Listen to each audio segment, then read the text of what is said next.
যে শীতলতার স্তরে পৌঁছে গেছে, একেবারে জমে বরফ হয়ে গেছে। ওটি গলে, অর্থাৎ বরফ গলে মোটামুটি একটা চলনশীল উষ্ণতার পর্যায়ে আসবে বলে মনে হচ্ছে না। ভারত বাংলাদেশকে কিভাবে দেখছে, এটি নিয়ে গত ২ বছরে নানা রকম প্রোপাগান্ডা চলছে।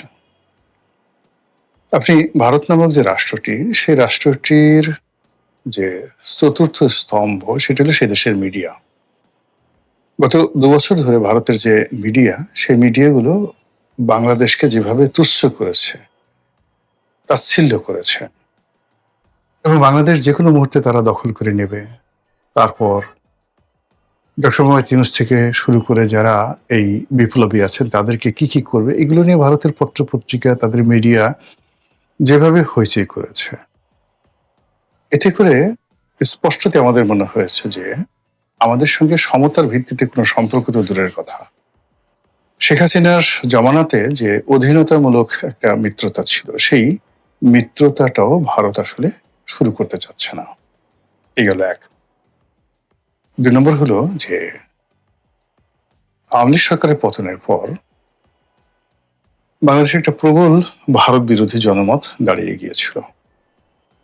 বিভিন্ন সামাজিক মাধ্যমে যারা সোশ্যাল ইনফ্লুয়েন্সার আছে তাদের ক্রমাগত প্রচার এবং প্রোপাগান্ডার ফলে আমাদের মনে হতো, বা এখন অনেকের মনে হচ্ছে, যে আমাদের দেশটাকে রীতিমতো ভারত ফোকলা করে দিয়েছে।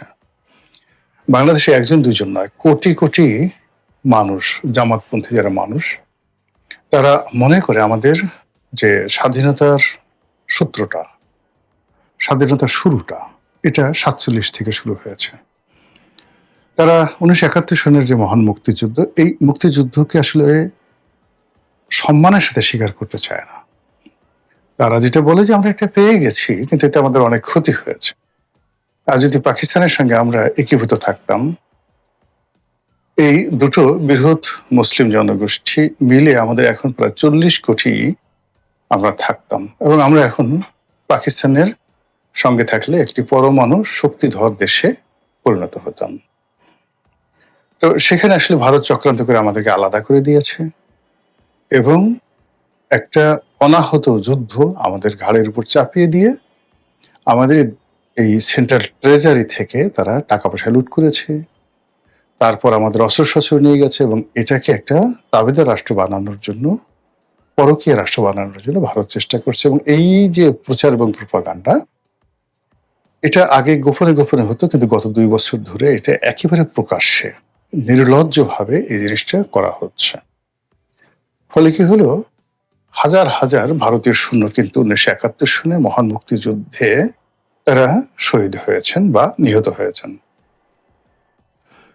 আমাদের মুক্তিযোদ্ধাদের যে বিরাট অবদান, ২ লক্ষ মা বোনের ইজ্জত, ৩০ লক্ষ মানুষের আত্মাহুতি এবং ৯ মাসের সশস্ত্র সংগ্রাম, এর সাথে যারা জড়িত তাদের সবারই অন্তরাত্মা কাঁপছে, ক্ষোভে বিক্ষুব্ধ হয়ে পড়ছে গত ২ বছর ধরে। এবং এর ফলে কি হলো, এই গত ২ বছরে যেভাবে ভারত বিরোধী একটা ন্যারেটিভ এক পক্ষ তৈরি করার চেষ্টা করছিল, ঠিক একইভাবে আবার জনমত, একটা বিরাট জনমত ভারতের পক্ষে চলে গেছে।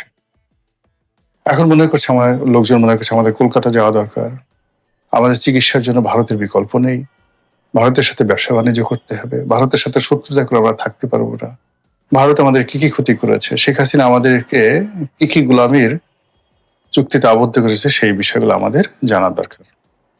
এগুলো বলে মূলত ভারতকে আবার সামনে আনার চেষ্টা করছে। অন্যদিকে যারা ভারত বিরোধী বক্তব্য দিতেন, তাদের কণ্ঠ ধীরে ধীরে থেমে যাচ্ছে। এর কারণ হলো, ইউনূস জমানাতে শেষের দিকে আমেরিকার সঙ্গে যে চুক্তিটি হয়েছে, এটি একটি নির্লজ্জ চুক্তি, এটি একটি দাসত্বের চুক্তি, এটি একটি গোলামের চুক্তি। এটা এখন পাবলিকের মনে রীতিমতো সিমেন্টেড হয়ে গেছে।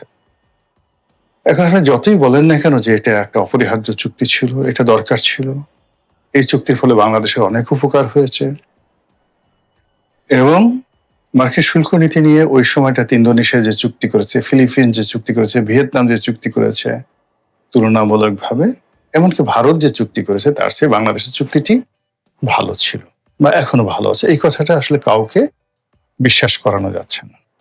আমেরিকার এই চুক্তি বলার সঙ্গে সঙ্গে যে যার অবস্থান থেকে আসছে, প্রতিবাদ জানাচ্ছে, আর তাদের হাতের কাছে যা কিছু আছে, যারা এই চুক্তির পক্ষে কথা বলছে তাদেরকে সেটা দিয়ে তারা ট্রিটমেন্ট দিতে চাচ্ছে। কার হাতে যদি জুতা থাকে, কার হাতে যদি ঝাড়ু থাকে, কার হাতে যদি অন্য কিছু না থাকে, তাহলে যারা এই কথা বলছে তাদের নাক ধরে টানতে চাচ্ছে, কান ধরে মলে দিতে চাচ্ছে, তারপর শেষে গুদগুদি পেটের মধ্যে একটু সুসুই দিতে চাচ্ছে, ঠাট্টা করতেছে, মস্করা চলতেছে, ওরে আমার আমেরিকান দালাল রে, ওরে আমার আমেরিকান দালাল রে, এই ধরনের কথাবার্তা বলতে চাচ্ছে। ফলে এই যে আমেরিকা বিরোধী একটা জনমত তৈরি হয়েছে, এই জনমতটা ভারত বিরোধী জনমতের চাইতে এখন আরো বেশি প্রবল আকার ধারণ করেছে। ফলে নতুন যে সরকার, সেই নতুন সরকার মূলত এই মুহূর্তে চীন ছাড়া অন্য কোনো নিরাপদ কোনো দেশ পাচ্ছে না যার সঙ্গে বন্ধুত্ব করা যায়। যেমন ধরুন পাকিস্তান। এখন পাকিস্তান তো আসলে আমাদেরকে কোনো সাহায্য করতে পারবে না। তারা হয়তো ২-৪টা পরমাণু বোমা আপনাকে বানিয়ে দিতে পারবে, তাদের কিছু জঙ্গি আমাদের দেশে পাঠিয়ে দিতে পারবে, তাদের কিছু আনার পাঠিয়ে দিতে পারবে ইত্যাদি। কিন্তু আলটিমেটলি যে দেশটি এখন নিজেরা দেউলিয়া হতে বসেছে, যে দেশের ৩টি প্রদেশ, ভারতের সাথে পাঞ্জাব, আফগানিস্তানের সাথে তাদের যে সীমান্ত রয়েছে, উত্তর পশ্চিম সীমান্ত প্রদেশ, আর আফগানিস্তান এবং ইরানের সাথে যে সীমান্ত রয়েছে বেলুচিস্তান, এটা নিয়ে মারাত্মক সমস্যা চলছে কাশ্মীর নিয়ে। তারপর তাদের যে ফাইন্যান্সিয়াল অবস্থা, এটা বলার মতো নয়। তো সেখানে বাংলাদেশে আসলে তারা কি করবে, কিচ্ছু করার নেই। আমরা শুধুমাত্র নিজেদের আবেগের বসে পাকিস্তানের চাঁদতারা দিয়ে, পাকিস্তানকে নিয়ে গল্প কবিতা, সারা জাহাসে আচ্ছা, পাকিস্তান হামারা, মানে হিন্দুস্তানের ভারতের যে জাতীয় সঙ্গীত আল্লামা ইকবালের, সেটার মতো করে আমরা সেই পাকিস্তানের পক্ষে গান গাইতে পারি, কিন্তু আসলে সেইটা আমাদের কিছুই করতে পারবে না। অন্যদিকে আমেরিকার সাথে যে বন্ধুত্ব, আমেরিকা এবং আমেরিকার যারা সাইড লাইনে অন্য যে সকল রাষ্ট্র রয়েছে, যেমন জাপানের সাথে কিন্তু আমাদের সম্পর্কটা ভালো না হয়ে আরো এই জমানাতে, ইনুস জমানা থেকে এই পর্যন্ত সম্পর্ক আরো খারাপ হয়ে গেছে। জাপান যে সকল প্রজেক্টে টাকা দিয়েছিল, জাইকা, বিশেষ করে এই যে মেট্রো রেলে তারা যে টাকা দিয়েছে, এটা নিয়ে বিভিন্ন সময় নানা রকম অপপ্রচার এবং সরকার নানা রকম কথাবার্তা বলার কারণে জাপান বেঁকে বসেছে। তারা এখন মেট্রো রেলে টাকা দিতে চাচ্ছে না। এদিকে আমাদের যে সেই জাপানি অর্থায়নে যেটা হয়েছে বিমানবন্দরের থার্ড টার্মিনাল, সেই থার্ড টার্মিনাল নিয়ে নানা রকম অপপ্রচার করার ফলে জাপান এখানে বিক্ষুব্ধ হয়ে গেছে। জাপানের সাথে আমাদের আসলে সেই সম্পর্কটা এখন আর আগের মতো নেই। এই গেল ধরেন জাপানের অবস্থা।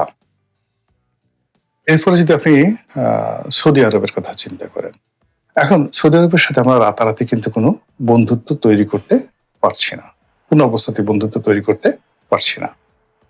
এর বাইরে যেটি হচ্ছে সেটি হলো ভারত। এখন সরকার বুঝতে পারছে যে ভারতের সাথে সম্পর্ক করা দরকার, কিন্তু সার্বিক পরিস্থিতির কারণে ভারতের সাথে তারা কোনো বন্ধুত্ব করতে পারছে না। ফলে এখন একমাত্র চীন হলো বাংলাদেশের জন্য নিরাপদ।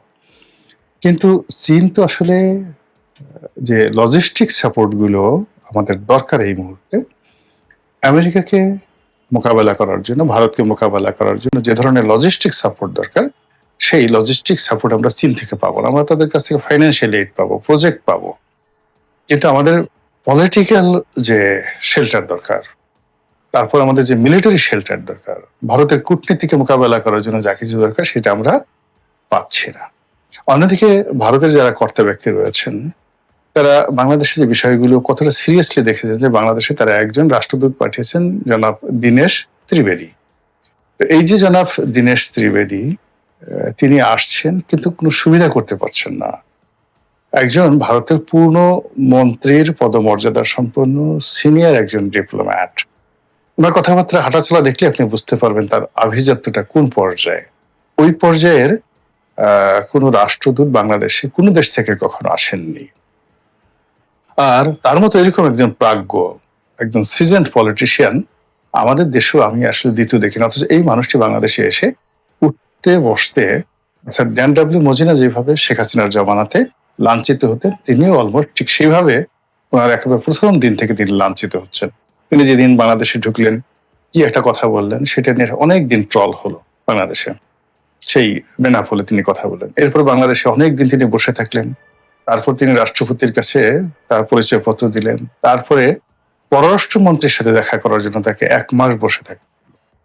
এরপর পররাষ্ট্র উপদেষ্টার সাথে তিনি যখন দেখা করতে এলেন, তাকে যেভাবে বসানো হলো, তার অপোজিটে যেভাবে প্রতিমন্ত্রীর পদমর্যাদার পররাষ্ট্রমন্ত্রী মানে উপদেষ্টা যেভাবে বসলেন, আর পূর্ণমন্ত্রীর মর্যাদায় দীনেশ ত্রিবেদীর মতো একজন পিতৃসম মানুষকে যেভাবে একটা ডবল সোফাতে বসিয়ে তাকে একেবারে কাছুমাছু করতে বাধ্য করা হলো, ইটস এ ব্যাড সিগন্যাল। অর্থাৎ ভারতের সঙ্গে বাংলাদেশ নতুন কোনো সম্পর্কে এই মুহূর্তে জড়াচ্ছে না। এদিকে জনাব নরেন্দ্র মোদী প্রথমে তারেক রহমান সাহেব তার পরিবারকে কংগ্রাচুলেট জানাচ্ছিলেন, তাকে ভারত ভ্রমণে আমন্ত্রণ জানিয়েছিলেন। কিন্তু পরবর্তীতে কি কারণে হলো, সেখানে টানাপোড়েন তৈরি হলো। আবার এখন জনাব তারেক রহমান সাহেবকে সেখানে একটি সম্মেলনে অংশগ্রহণ করার জন্য তিনি দাওয়াত দিয়েছেন। তিনি আদৌ যাবেন কিনা, অর্থাৎ তারেক রহমান সাহেব আদৌ যাবেন কিনা, এটা এখনো নিশ্চিত না। নানা রকম অপপ্রচার চলছে। কেউ বলছে যে তারেক রহমান সাহেবকে ভারত যে চিঠি দিয়েছে সেখানে তিনি যে গণপ্রজাতন্ত্রী বাংলাদেশ সরকারের প্রধানমন্ত্রী, এই কথাটা উল্লেখ করেনি। বাংলাদেশকে অপমান করা হচ্ছে, তারেক রহমান সাহেবকে অপমান করা হচ্ছে, এবং তাকে যদি কৌশলে দিল্লিতে নিতে পারে তাহলে সেখানে তার ঘাড়ের উপর শেখ হাসিনাকে চাপিয়ে দেওয়া হবে, আওয়ামী লীগকে চাপিয়ে দেওয়া হবে, অথবা তাকে এমন কূটনীতির ফাঁদে ফেলা হবে যে ওখান থেকে তিনি অপমানিত লাঞ্ছিত না হয়ে ফিরে আসতে পারবেন না। এই কারণে যারা তারেক রহমান সাহেবের শুভানুধ্যায়ী অনেকে বলছেন যে না, তার সেখানে যাওয়া ঠিক হবে না, তিনি তার চেয়ে বরং জাতিসংঘ অধিবেশনে যাবেন, সেখানে তিনি 10 দিন থাকবেন, সেখানে আমেরিকার সাথে সম্পর্ক স্থাপন করবেন আরো ভালো করে। সেটা হলো যে বাঘের লেজ হয়ে থাকাও ভালো। বাঘের লেজ হয়ে থাকা বলে আমেরিকার সাথে সম্পর্ক থাকলে আমেরিকা যদি তারেক রহমান সাহেবকে ওন করে, বাংলাদেশকে ওন করে, তাহলে অনেক কিছু হতে পারে। তো সেই দিক থেকে আপনি যদি এখন চিন্তা করেন, তাহলে আপনি বুঝতে পারবেন যে বাংলাদেশের যে কূটনীতি, বাংলাদেশের যে পররাষ্ট্রনীতি, এই মুহূর্তে অতীতের যে কোনো সময়ের চাইতে জটিল হয়ে পড়েছে। আর এই সরকার, বর্তমান সরকার গত 6 মাস ধরে সে তার যে ডিপ্লোম্যাটিক যে একটা গোল, সেই গোলটা এখনো নির্ধারণ করতে পারেনি। হয়তো নিজেদের দুর্বলতা আছে, অথবা বৈশ্বিক পরিস্থিতি, অথবা আঞ্চলিক যে ডিফিকাল্টিস, যে কোনো কারণেই হোক না কেন, আমার কাছে মনে হচ্ছে সরকার অনেকটা দিশেহারা হয়ে পড়েছে, বিশেষ করে আন্তর্জাতিক বিষয়াদি নিয়ে। মহান আল্লাহ আমাদের সবাইকে হেদায়েত দান করুন।